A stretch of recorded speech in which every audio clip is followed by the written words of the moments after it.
I was 8 months pregnant when my husband proposed something so audacious, so utterly unthinkable, it left me breathless. He wanted me to hand over my entire paid maternity leave to his mother. The words hung in the air between us, thick and poisonous, a stark contrast to the soft, gentle glow of the nursery lamp in the corner. "It's only fair, honey," my husband Mark said, his voice wheedling like he was trying to coax a stray cat. "She'll be here helping out. It's basically a job." I stared at him, my mind struggling to process the sheer audacity of what he was suggesting. My hand, which had been gently tracing circles on my swollen 8-month pregnant belly, fell limp into my lap.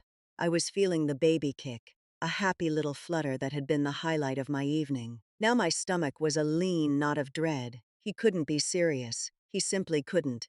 But the look on his face, a pathetic mixture of hope and cowardice, told me he was deadly serious. He wanted me to hand over my entire paid maternity leave benefits, the money I had worked for, the money our company generously provides so new mothers can recover and bond with their babies. His mother, Carol, who was at that very moment snoring softly on our living room couch, surrounded by a fortress of daytime television magazines and empty tea mugs.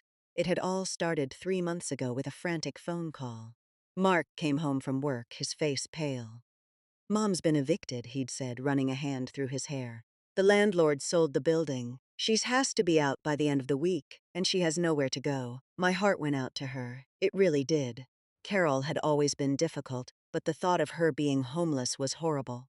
"Of course," I said. "Yes, she can stay with us," I told him, wrapping my arms around him. "We'll make it work just until she finds a new place." Mark had looked at me with such relief, such gratitude. "Thank you," he whispered, burying his face in my hair. "It'll just be for a few weeks?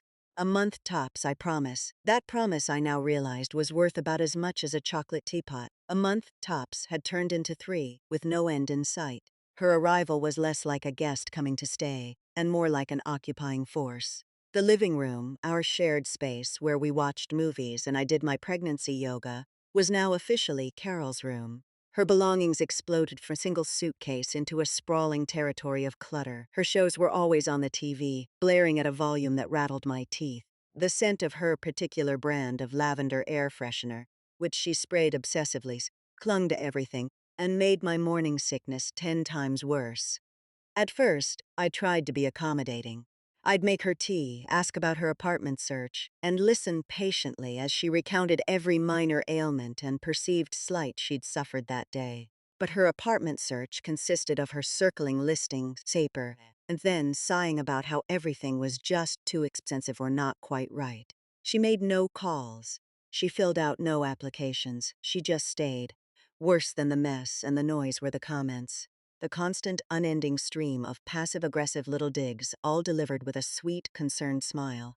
"Oh, another slice of cake, dear. Are you sure the doctor would approve?" She'd chirp as I reached for a dessert I'd been craving all day. Or, "You're looking tired." In my day, we worked in the fields right up until the baby came. We didn't have time to be tired. She would help by reorganizing my kitchen cupboards into a system that made no sense. Or she'd tidy up my desk, misplacing important documents I needed for wrapping up my work projects before my leave started. Every attempt to set a boundary was met with wide-eyed innocence and a trembling lower lip, which always sent Mark rushing to her defense. "She's just trying to help, honey," he'd say later in the privacy of our bedroom. "Her whole life has been turned upside down. We need to be patient." And I had been patient. I'd been a saint. I had smiled through gritted teeth as she used the last of the milk and didn't replace it. I had scrubbed her dirty dishes from the sink when she'd left them to soak for 3 days. I had endured her critiques of our baby name choices, our nursery decor, and my parenting philosophies, which she knew nothing about. I was doing all of this while working a demanding full-time job, managing the delightful discomforts of the 3rd trimester, and trying to prepare our home and our lives for our first child. The one thing keeping me sane was the knowledge that in a few short weeks I'd be on leave. I'd have 16 weeks of paid time off to heal, to fall in love with my baby, and to get our new little family settled. The money wasn't a bonus. It was my salary. It was what we were going to live on. It was earmarked for diapers, for groceries, for keeping the lights on. It was my safety net which brought me back to the here and now, staring at my husband in disbelief. A job? I finally managed to croak out, my voice raspy. What job, Mark? The job of sleeping until 10, watching daytime court shows and leaving her crumbs all over the furniture. That's not a job. That's what a tenant who doesn't pay rent does. Mark flinched. That's not fair. She offers emotional support. I almost laughed. It was a hysterical, unhinged sound that bubbled up from my chest. Emotional support. Mark, yesterday she told me my ankles were unsettlingly large and that she hoped the baby didn't inherit them. The only emotion she's supporting is my rage. He wouldn't meet my eyes. He started pacing, a habit he had when he knew he was losing an argument, but was too stubborn to admit it. Look, she's my mom. She's in a tough spot. She feels like a burden, and this would give her some dignity. It would be like we're paying her for childcare in advance. My jaw dropped. Childcare? You want the woman who can't remember to flush the toilet to be our childcare provider? And you want to pay her for it with my salary, the money I earned. The injustice of it all was so overwhelming it made me dizzy. This wasn't about dignity, this was a shakedown. The answer is no, Mark. Absolutely, unequivocally no. That money is for me, you, and this baby. End of discussion. I stood up, my back aching in protest, and turned to leave the room before I said something I'd truly regret. I needed space. I needed to breathe air that wasn't thick with his insane proposal. But his next words stopped me cold, my hand frozen on the doorknob. It's too late for that, he said, his voice quiet and strained. It's too late, honey. I already told her she could have it. The blood drained from my face. He had gone behind my back. He had promised my money, our baby's money, to his mother without even talking to me. I slowly turned back to face him, a cold fury I had never felt before, washing over me. You did what? I whispered. He finally looked at me, and his eyes were filled with a desperate panic. She's already made plans for it, honey. We can't back out now. She's putting a down payment on a condo. I stared at him, my mind short-circuiting. A condo? Where on earth was she getting a condo? A condo? I repeated, my voice flat. Where? He swallowed hard, looking like a man heading to his own execution. It's in a great retirement community, he said, trying for a cheerful tone that sounded utterly manic. It's in Florida. Florida. The word echoed in the silent nursery, a ridiculous foreign sound. Florida, a place for sunshine, retirees, and theme parks. It was the punchline to a joke I didn't find funny. A chasm had opened at my feet, and on the other side stood my husband, waving cheerfully as he pushed me and our unborn child into it. My mind was scrambling, trying to connect the dots. His mother, evicted and supposedly destitute, was suddenly buying a condo in a retirement community 2,000 meters away, using my maternity leave pays as her down payment. It was a plot so ludicrous, so utterly insane that for a second I thought I must be having one of those vivid pregnancy nightmares. But the desperate, pleading look on Mark's face was horribly real. Mark, I said, my voice dangerously calm, let me see if I have this straight. You want me to work for 9 months, enduring exhaustion, back pain, and nonstop nausea, build up my paid leave, only to sign the entire check over to your mother so she can go buy a retirement property while I'm at home healing from childbirth, with a newborn, with no income. Is that the plan? He winced at my tone. It's not like that, honey. I'll be working. We won't starve. I can pick up extra shifts at the warehouse. Extra shifts. His solution was to work himself to the bone, to never be home with his own new baby so his mother could live it up in the sun. The sheer unadulterated selfishness of it all stole my breath. It wasn't about helping his mom. It was about getting her out of his hair. He was buying his own freedom with my money and my baby's security. No, I said the word, a block of ice in my throat. This isn't a negotiation. It was never on the table. You will go out into that living room right now, and you will tell your mother that there has been a terrible misunderstanding. You will tell her that my maternity pay is for our family. She is not getting a single cent. He started shaking his head before I even finished, his face paling. I can't do that to her. You should have seen her face when I told her, she cried. She was so happy. It's the first time I've seen her hopeful in years. It would crush her. I let out a short, bitter laugh. Crush her? What do you think this is doing to me, Mark? You've put your mother's hope ahead of your wife and child. You made a promise you had no right to make. Now you're going to unmake it. I made to push past him, my intention clear. If he wouldn't do it, I would. I would walk out to that couch and I would tell Carol myself. But he grabbed my arm, his grip surprisingly strong. Please don't, he begged, his voice dropping to a whisper. Please, just think about it. It's a perfect solution. She's out of our hair for good. We get the house back and she's happy and safe. The way he said out of our hair confirmed everything. This was his easy way out. He couldn't handle the daily friction of living with her, so he was shipping her off. And he'd found the perfect way to do it without spending a dime of his own. "Get your hand off me," I said, my voice low and shaking with fury. He let go as if he'd been burned. At that exact moment, the nursery door creaked open. Carol stood there, wrapped in her floral dressing gown, her hair a mess from her couch napping. She blinked at us, a caricature of sleepy confusion. "Is everything all right in here?" she asked, her voice syrupy sweet. I thought I heard raised voices. Mark shot me a look that screamed, "Don't you dare." I ignored him. A cold, hard resolve was settling in my chest. If he wanted to throw down the gauntlet, so be it. "Everything is not all right, Carol," I said, meeting her gaze directly. "Mark seems to be under the impression that my paid maternity leave is a slush fund for your retirement plans."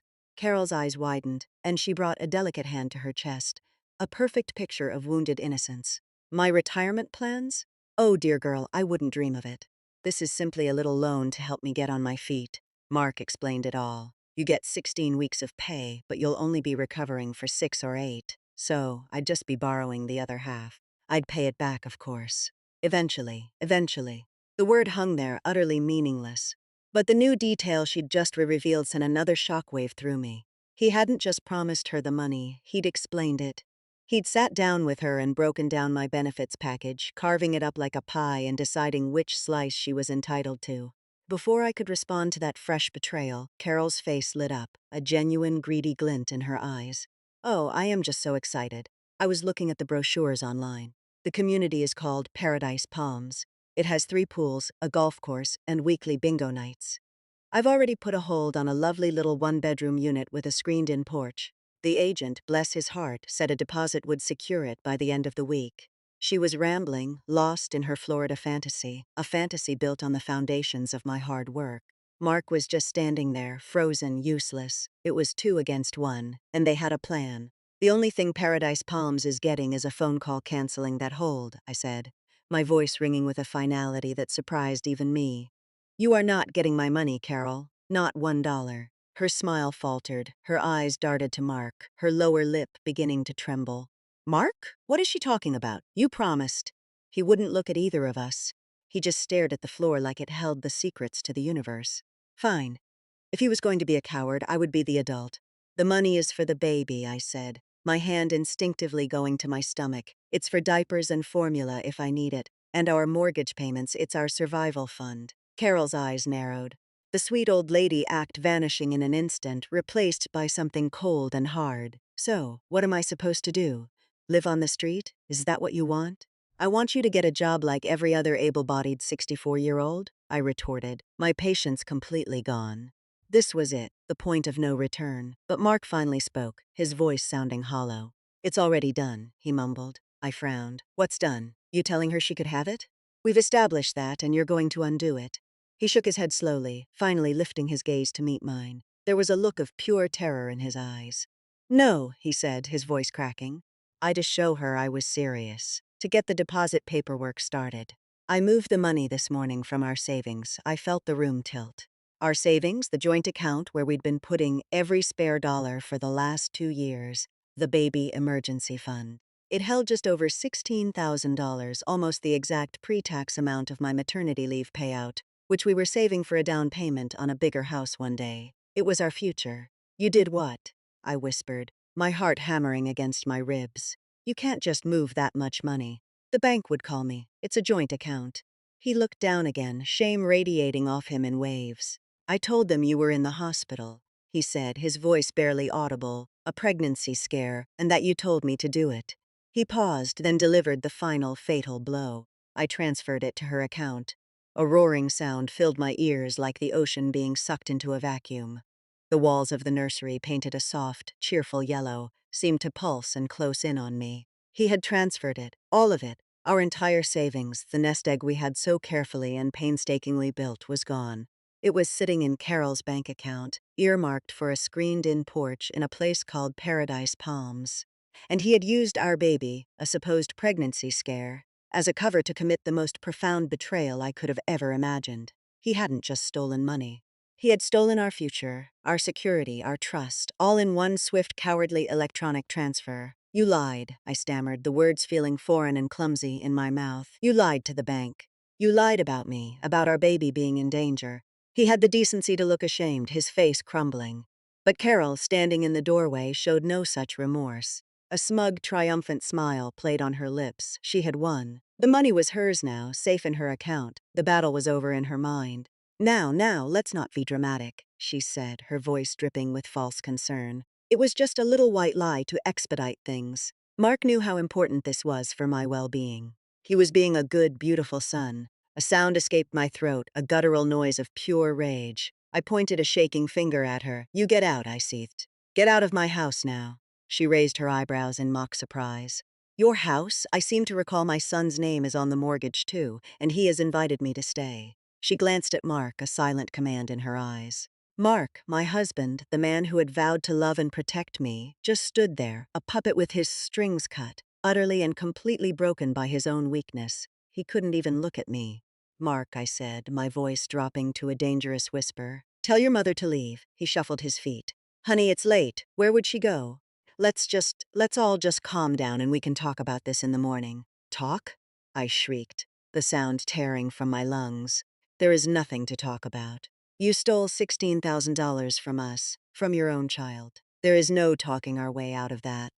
The only thing that's going to happen now is you are going to call your mother's bank, and you are going to reverse that transfer. And then you are going to pack her bags and drive her to a homeless shelter for all I care. At the mention of a homeless shelter, Carol let out a theatrical gasp.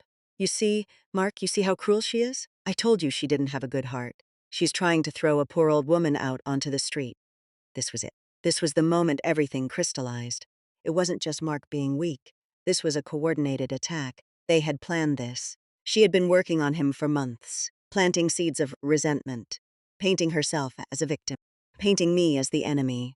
The constant comments, the passive aggression. It wasn't just her being annoying. It was a strategy, and it had worked perfectly. I looked at my husband's face and saw not the man I married, but a stranger. A man who would collude with his mother to defraud his own wife. The love I felt for him, which had been the bedrock of my life, was cracking, fissures spreading through it with every second that he remained silent. Fine, I said, my voice eerily calm. The rage had burned itself out, leaving behind a cold, hard clarity. If you won't make her leave, I will. I walked out of the nursery, past Carol, who watched me with narrowed eyes, and into the living room, her temporary kingdom. I started grabbing her things, the trashy magazines, the half-empty box of cookies, her ridiculous lavender air freshener, and stuffing them into a trash bag. What do you think you're doing? Carol shrieked, following me. Those are my things. Not anymore, I said, not breaking my stride. I marched to the front door, flung it open, and tossed the bag onto the porch. The cool night air felt like a slap in the face. It felt real. Mark, do something, Carol wailed. Mark finally moved, rushing to stand between me and the door. Honey, stop. This is crazy. You're pregnant. You shouldn't be doing this. The only thing I shouldn't be doing is living under the same roof as a thief and his manipulative mother. I spat back. Now move before I throw you out too. That threat seemed to land. He looked at me then, truly looked at me, and I think he finally saw the stranger I had become in the last 10 minutes.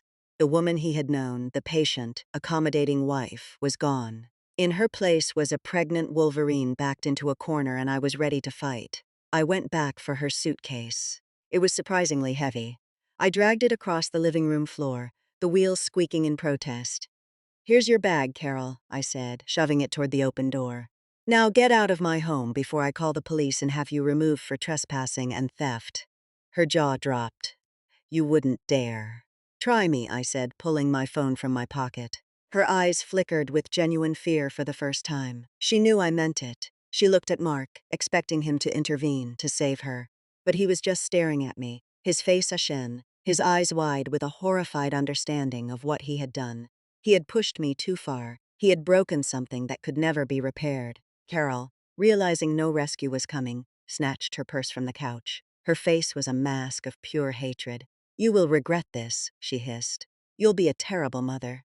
You're a selfish, cold-hearted witch, and my son will see it eventually.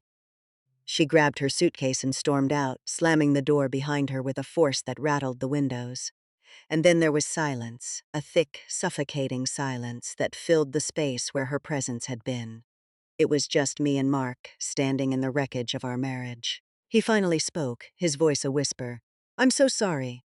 "Sorry doesn't bring back $16,000, Mark," I said, my voice hollow. I couldn't even look at him. I just felt empty, numb. "I'll fix it," he stammered. "I'll call her. I'll get the money back, I promise." I let out a humorless laugh. "Another promise? Forgive me if I don't hold my breath. You couldn't even stand up to her when she was in the same room. What makes you think you can do it over the phone?" I walked past him and went back to the nursery, closing the door softly behind me. I didn't want him in here. This was my space, my baby's space. I sank into the rocking chair, my body trembling with adrenaline and grief. I listened as he paced in the living room for what felt like an hour. Finally, I heard him pick up his phone. I heard him dialing. I held my breath, straining to hear his side of the conversation. I heard him murmuring, his voice too low to make out the words. It went on for a few minutes. Then his voice got louder, more insistent. There was a long pause. I could almost feel his desperation radiating through the door. And then I heard a sound that made my blood run cold. He wasn't arguing. He wasn't yelling. He was laughing. A soft, relieved chuckle. A moment later, the nursery door opened. Mark stood there, a strange, hopeful smile on his face. "Good news," he announced as if he'd just won the lottery. "I fixed it. We're getting the money back." I stared at him, my heart filled with a sliver of cautious hope. Could he have actually done it? Could he have finally grown a spine? How? I asked. "She's transferring it back." He shook his head, his smile widening. "Even better, she doesn't have to. You know her brother, my Uncle Robert, the one with the real estate business. He's going to co-sign the loan for her condo, so she doesn't need our money for the down payment anymore. She's going to use it for the furnishings instead." I stared at him. The rocking chair beneath me gave a slow, mournful creak, the only sound in the room. He was smiling, beaming, actually. He looked proud, like a child who had cleaned up a mess by sweeping it under the rug and was now expecting a pat on the head. He genuinely thought this was a solution. He thought the core of the problem was the logistics of the condo purchase, not the cataclysmic breach of trust he had just committed. He thought that as long as his mother got her Florida dream, everything else was just collateral damage that could be smoothed over. "Furnishings," I repeated, the word tasting like ash in my mouth. "She's going to furnish her new condo with our baby's emergency fund." His smile faltered at my tone. "Well, yeah, but she's still getting the condo. That was the main thing. Uncle Robert is saving the day. Isn't that great?" It was like trying to explain calculus to a golden retriever. He was so focused on the shiny object Mom gets her condo that he was completely incapable of grasping the profound soul-crushing equation of his betrayal. "Mark," I said, my voice dangerously level, "do you understand what you did? The problem was not and has never been about Carol's ability to secure a loan. The problem is that you took our life savings. Money we both worked for. Money we set aside for our child, and you gave it away without my consent. You lied to do it. You used a fake medical emergency involving your unborn baby to steal from your own family. The fact that she's now using it for a sofa instead of a security deposit changes absolutely nothing." He had the grace to look flustered. He ran a hand through his hair, the confident problem-solver facade crumbling away to reveal the panicked little boy underneath. "But I told you she'll pay it back eventually." There was that word again, eventually. A magical time in the distant future where consequences didn't exist.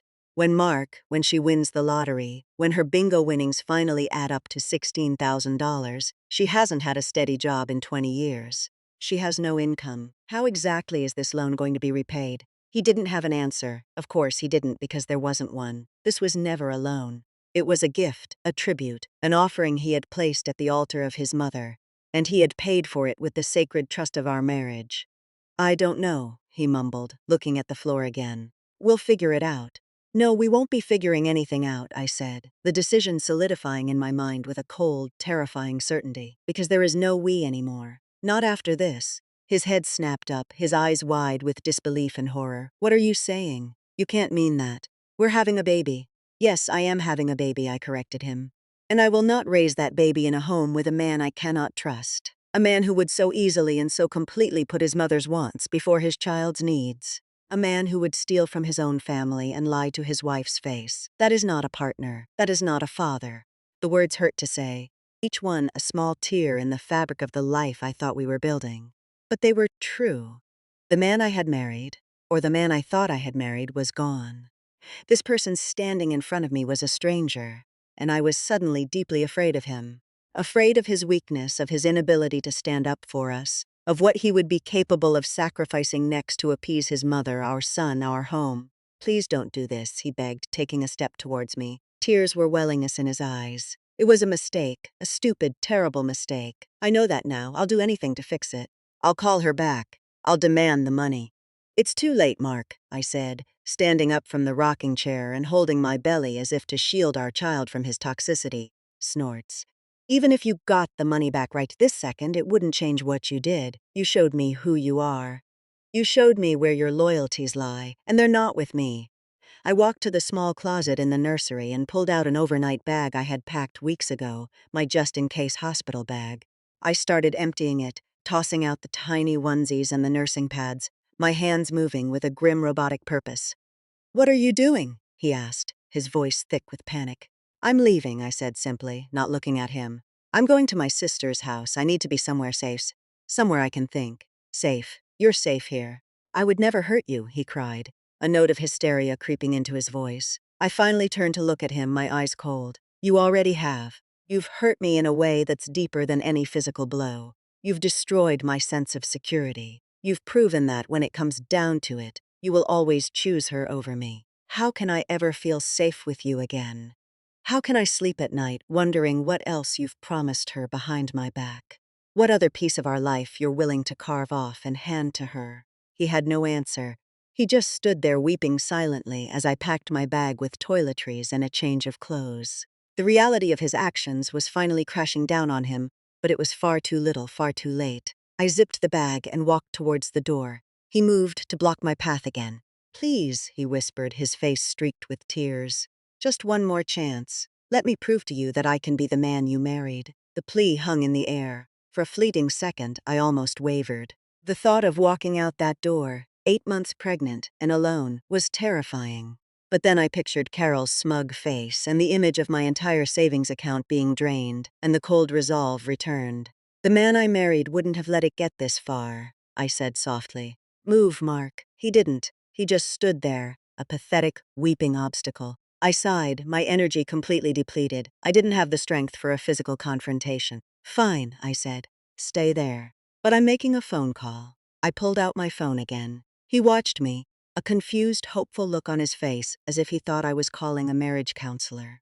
I navigated to my contacts and my finger hovered over a name. I looked him dead in the eye. "I'm calling your father," I said. The effect was instantaneous. All the color drained from Mark's face. He looked like he'd seen a ghost. His father, David, had divorced Carol 15 years ago for reasons that were always spoken of in hushed, vague terms. All I knew was that he sent his alimony checks on time, never missed Mark's birthday, and wanted absolutely nothing to do with his ex-wife. He was a stern, non-nonsense man who, in the few times I had met him, had made it clear he had a very low tolerance for foolishness, and he despised being financially entangled with Carol in any way. "You can't," Mark whispered, his voice trembling. Please don't call him." I raised an eyebrow. "Why not?" "I think he'd be very interested to learn that his son just facilitated a $16,000 transfer of marital assets to his ex-wife under false pretenses. I'm sure he'd have some advice." Mark stared at my phone, then at me, his mind clearly racing.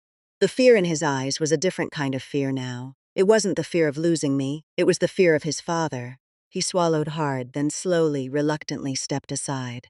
The threat of calling his father was the key. It wasn't about love or remorse or respect for me. It was about fear of a man whose approval Mark still desperately craved. Seeing him step aside, not out of consideration for my pain, but out of sheer terror of his dad, was the final ugly nail in the coffin of our marriage.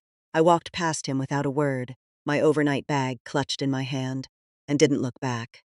The drive to my sister's house was a blur of streetlights and tears.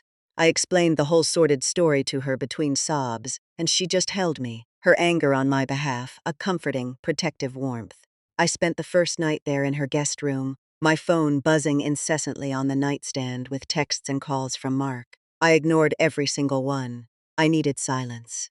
I needed to feel the ground under my feet again. The next morning, I made 2 phone calls. The first was to my bank. I reported the fraudulent transfer, explaining that my husband had lied about a medical emergency to move funds without my consent. They immediately froze our joint accounts and opened an investigation. The second call was to a divorce lawyer my sister recommended. She was sharp, empathetic, and utterly appalled by my story. "This isn't just grounds for divorce," she'd said, her voice steely. "This is financial abuse. We're going to get every penny back." For the first time in 48 hours, a tiny sliver of hope pierced through my despair. 2 days later, the real fireworks started. Mark, having gotten no response from me, must have panicked and confessed to his father. I know this because David, my father-in-law, called me directly. His voice was grim. "I am so profoundly sorry for what my son and his mother have put you through," he said. "No preamble, no excuses. There is no apology sufficient for that kind of betrayal. I've just gotten off the phone with Carol. The money is being wired back to your personal account, which I suggest you open this afternoon by the end of the day." I was stunned into silence. He continued, "I have also informed her that if she ever contacts you or my grandchild again in any capacity, I will personally see to it that the alimony payments she relies on become a matter for forensic accountants." I think she understood the gravity of the situation. He was as good as his word. By 3 that afternoon, $16,000 was sitting in a new checking account that was in my name only. The relief was so immense it made me weak in the knees. Later that evening, a broken-sounding Mark called me. He told me his father had read him the Riot Act and that he was going to start therapy. He begged me to come home to try marriage counseling to give him a chance to earn back my trust. "I love you," he'd pleaded. "I know I messed up, but I can't lose my family." His words, which once would have melted my heart, now sounded hollow. The trust wasn't just cracked, it was vaporized. "I'm glad you're getting help, Mark," I told him, my voice steady. "You should do that for yourself, but my lawyer will be in touch about the divorce proceedings and a custody agreement." The silence on the other end of the line was his answer. The next 4 weeks were a whirlwind of legal paperwork and nesting at my sister's house. She and my brother-in-law were incredible, setting up the crib in their spare room and refusing to let me lift a finger. I felt safe and supported for the first time in months. The divorce was filed, and Mark, under the heavy influence of his father, was surprisingly compliant. He agreed to move out of our house and put it on the market with the equity to be split after the sale. He agreed to a custody arrangement that heavily favored me and to child support payments that were more than fair. It was as if his father was puppeteering him into being a decent human being. My daughter Lily was born on a crisp autumn morning, healthy and beautiful and perfect. Holding her in my arms, I knew I had made the right decision. This tiny, vulnerable person was relying on me, and I had chosen to give her a life free from the poison of that dysfunctional family dynamic. I would not raise her in a home where her needs came second to the whims of her grandmother, or where her father's spine turned to jelly at the first sign of conflict. About a month after Lily was born, my sister handed me a piece of mail that had been forwarded from the old house. It was a postcard. The picture on the front was of a blindingly white beach with the words, "Greetings from Paradise Palms," splashed across the top. I flipped it over. The handwriting was Carol's. "Heard about the baby," it read. "I'm sure she's lovely. Things are wonderful here. Robert is a saint for helping me. It's a shame your selfishness cost my son, his family. I hope you're happy." There was no return address. I read the bitter little message, and instead of anger, I felt a profound sense of peace. She was 2,000 miles away, stewing in her own venom, and I was here rocking my beautiful daughter in a quiet, safe home. She thought she was delivering a final, cutting blow. But all she had done was confirm that I had escaped. The house sold quickly. With my share of the equity and the savings David had recovered for me, I had enough for a down payment on a small 2-bedroom condo in a quiet, family-friendly neighborhood, not far from my sister. It was all mine. It was our sanctuary. Mark sees Lily every other weekend. He's been consistent with therapy, and he's a surprisingly good dad when he's not under his mother's thumb. He's attentive, loving, and he always brings her back on time. Sometimes I see a flicker of the man I used to love, and a part of me feels a pain of sadness for what we lost. But then I remember the cold dread in the nursery that night, and I know that man was never truly real. What I have now is real. My strong, capable self, my wonderful, supportive sister, my sweet, giggling daughter, my peaceful home. I gave birth to my daughter, And in the process, I gave birth to a new life for myself. One built not on false promises, but on my own strength. And it's a life that needs no down payment from anyone.